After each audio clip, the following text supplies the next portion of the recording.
Salam uşaqlar, hər vaxtınız xeyir. Deməli, bugün sizə ən son keçdiyim qaydanın izahını verəcəm. Çalışacağım mümkün qədər qısa çəksin, amma hər şeyə toxunum. Deməli, uşaqlar, əslində bu çox diqqət yetirilən bir mövzu deyil. Yəni, çox da izah olunan bir mövzu deyil. Amma çox önəmli bir mövzu olduğuna görə ən xırdadan ən iriyə qədər hər şeyi izah edəcəm. Və siz də diqqətlə qulaq asın.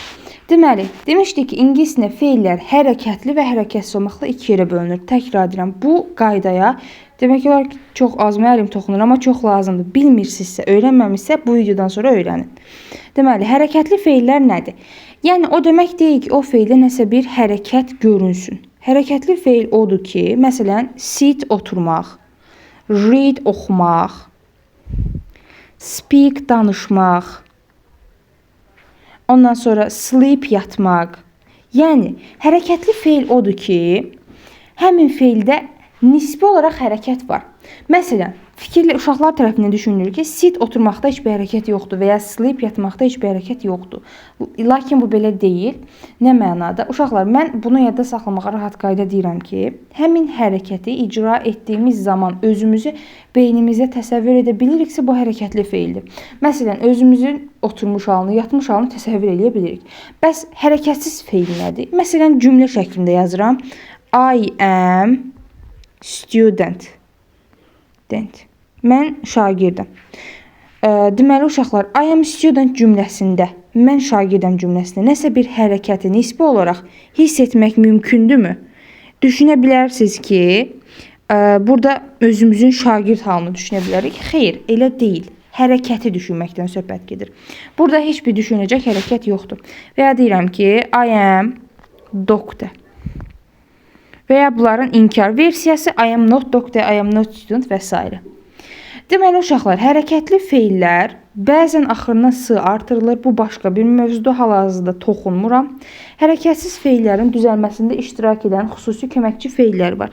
Köməkçi feillər şəxslərə görə dəyişir. Hansılardır? Birinci köməkçi feillərimiz am, is, are-dır.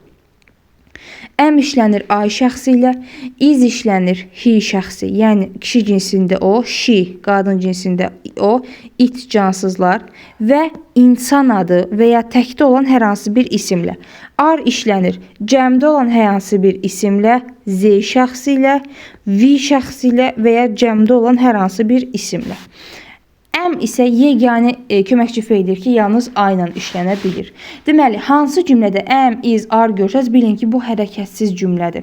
Uşaqlar, hərəkətsiz cümləni suala çevirmək istədiyimiz zaman buradakı köməkçi feili cümlənin əvvəlinə atırıq. Məsələn, yazıram ki, I am student. İndi mən bunun sualını düzəltmək istəsəm, am-i cümlənin qabağına atacağam, yazacağım. Am I student? Və ya digərlərinin hamısında. İnkarını düzəltmək istədiyimiz zaman isə notdan istifadə edəcəyik. Yəni, I am not student.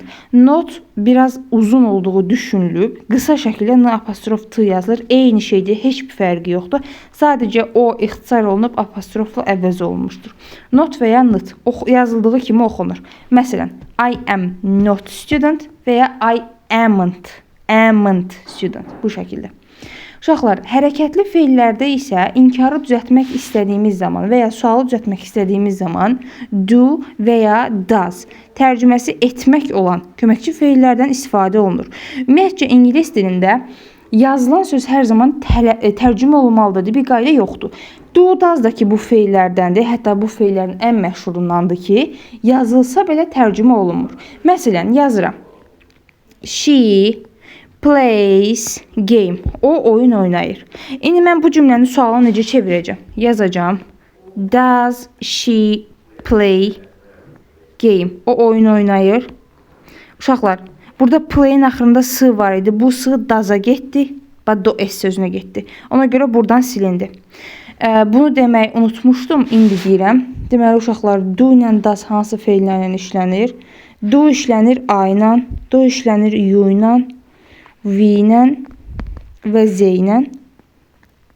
Does işlənir he kişi cinsində o, she qadın cinsində o, it cansızlar və ya təkdə olan hər hansısa bir isim, burada cəmdə olan hər hansısa bir isim yaza bilərik.